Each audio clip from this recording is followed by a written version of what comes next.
Sir ఇంకో మనం ఇటీవల తమిళనాడు ఎలక్షన్ చూసాము.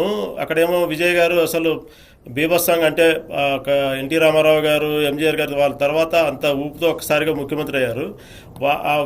విజయ్ గారితో మీ పార్టీ జట్టు కట్టింది. నిన్ననే దాదాపుగా కొన్ని దశాబ్దాల తర్వాత మీ పార్టీకి 2 మంత్రి పదవులు కూడా వచ్చాయి. నెక్స్ట్ ఎలక్షన్లో ఒకటి టాక్ అయితే నడుస్తోంది. రాబోయే ఎన్నికల్లో తెలంగాణకు కావచ్చు, ఏపీకి కావచ్చు, విజయ్ని తీసుకొచ్చి అధికారంలోకి రావడానికి విజయ్ని వాడుకుంటారనేది ఒక చర్చ నడుస్తుంది.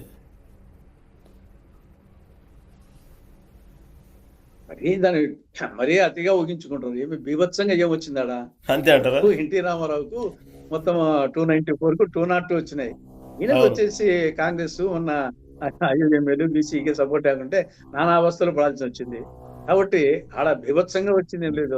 ఇప్పటికీ వచ్చేసి ఇబ్బంది పడతానే ఉన్నాడు. వచ్చేసి మననే Congress, IML, BCK, CPI, CPM support లేకుంటే రెండు రోజులు చూసాం కదా పరిస్థితి ఏ విధంగా ఉందో.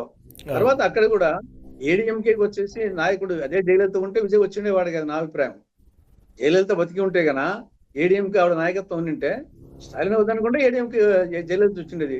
జయలలిత లేడీ కాబట్టి ఆడ పళనిస్వామి స్టేచర్ చాలేదు కాబట్టి ఆడ స్టాలిన్ మార్చాలనుకున్నప్పుడు, డిఎంకే మార్చాలనుకున్నప్పుడు టీవీకేకి ఛాన్స్ వచ్చింది.